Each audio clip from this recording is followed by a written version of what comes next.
السلام علیکم دوستو، آج کی کہانی کا نام ہے کامل یقین۔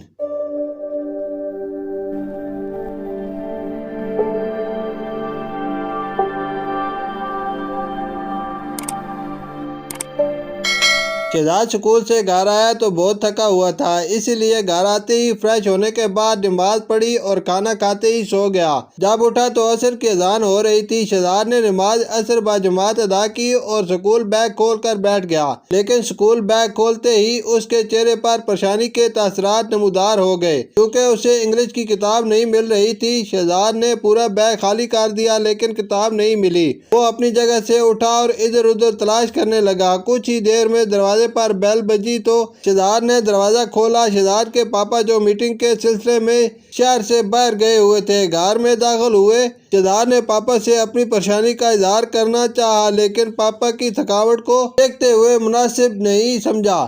ماما نے پاپا کے لیے کھانا لگایا۔ پاپا نے کھانا شروع کیا، لیکن کھانا کھاتے ہوئے اچانک سے شہزاد کے پاپا رک گئے، اپنی جیب چیک کی اور پھر اٹھ کر باہر بھی گئے۔ ایسا لگ رہا تھا جیسے وہ کچھ ڈھونڈ رہے ہوں، لیکن ملا نہیں۔ شہزاد کے پاپا نے واپس آ کر کھانا مکمل کیا۔ شہزاد نے سب کچھ غور سے دیکھا اور اس بات پر حیران تھا کہ اگر پاپا کی کوئی چیز گم ہوئی ہے تو وہ تو بالکل پریشان نہیں ہوئے اور کچھ ملا بھی نہیں، پھر بھی اتنے مطمئن کیسے؟ چند گھنٹے گزر جانے کے بعد جب پاپا آرام کر چکے تھے تو شہزاد پاپا کے کمرے میں گیا۔ پاپا نے بھی شہزاد کو پیار سے اپنی گود میں بٹھا لیا اور کہا کہ شہزاد بیٹا، کیا آپ ٹھیک ہو؟ جی پاپا، شہزاد نے نہایت ادب سے جواب دیا۔ پاپا، کیا آپ کی کوئی چیز گم ہو گئی ہے؟ آپ کھانا کھانے کے دوران کچھ ڈھونڈ رہے تھے؟ شہزاد نے بہت تجسس بھرے لہجے میں پوچھا۔ شہزاد کی بات سن کر پاپا نے جواب دیا، جی بیٹا، میرا موبائل گم ہو گیا ہے، جو شاید کہیں گر گیا ہے یا دوران سفر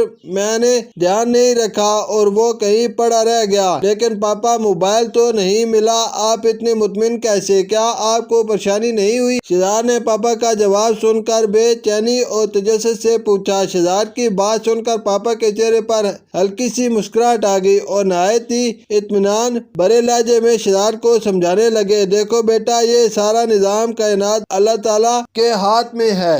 اس دنیا میں وہی ہوتا ہے جو اللہ کی مرضی ہوتی ہے۔ ہمارے نصیب میں جو کچھ لکھا ہے وہ ہمیں ضرور ملتا ہے، اور اگر کچھ ہمارے نصیب میں نہیں لکھا تو لاکھ کوشش کر لیں ہمیں نہیں مل سکتا۔ اس لیے ہمیں چاہیے کہ ہم اللہ اور اس کے راستے پر چلیں اور اللہ کی ذات پر کامل یقین رکھیں، اس کے ہر فیصلے کو قبول کریں، کبھی اس کے فیصلے پر ناراضگی اور ناخوشی کا اظہار نہ کریں۔ یہی ایمان ہے۔ اگر میرے نصیب میں موبائل کا ملنا لکھا ہے تو موبائل ضرور مل جائے گا، اگر موبائل کا گم ہونا ہی لکھا ہے تو جیسے اللہ کی مرضی۔ اگر میں پریشان ہوتا اس طرح اللہ تعالیٰ مجھ سے ناراض ہو جاتا، یہی وجہ ہے کہ میں اب بھی مطمئن ہوں۔ شہزاد نے پاپا کا جواب سنا تو بہت خوش ہوا۔ اس کو نہ صرف اپنے سوالوں کا جواب ملا بلکہ اس کی اپنی پریشانی بھی ختم ہو گئی، کیونکہ انگلش کی کتاب نہ ملنے کی وجہ سے وہ سارا دن بہت پریشان رہا۔ اسے بہت سکون محسوس ہوا کیونکہ اب وہ بہت مطمئن تھا۔ وہ جان گیا تھا کہ اگر ہماری زندگی میں پریشانی آتی ہے تو اس پر پریشانی کا حل بھی اللہ کے پاس ہے، بس ہمیں اس ذات پر کامل یقین رکھنا چاہیے۔ شہزاد بھی ان سوچوں میں تھا کہ اچانک دروازے پر گھنٹی بجی۔ شہزاد بھی اپنے پاپا کے ساتھ دروازہ کھولنے کے لیے گیا۔ دروازے پر ایک اجنبی شخص تھا۔ اس نے شہزاد کے پاپا سے کہا کہ سر، آپ اپنا موبائل میری گاڑی میں ہی بھول گئے تھے۔ میں نے موبائل میں موجود نمبر کے ذریعے آپ کے گھر کا ایڈریس معلوم کیا ہے، یہ لیں آپ کا موبائل۔ شہزاد کے پاپا نے اس شخص کا شکریہ ادا کیا اور پھر شہزاد کی طرف مسکراتی نظروں سے دیکھا، جیسے وہ شہزاد کو موبائل کے ملنے پر اسے اور بھی کچھ سیکھنے کی طرف اشارہ کر رہے ہوں۔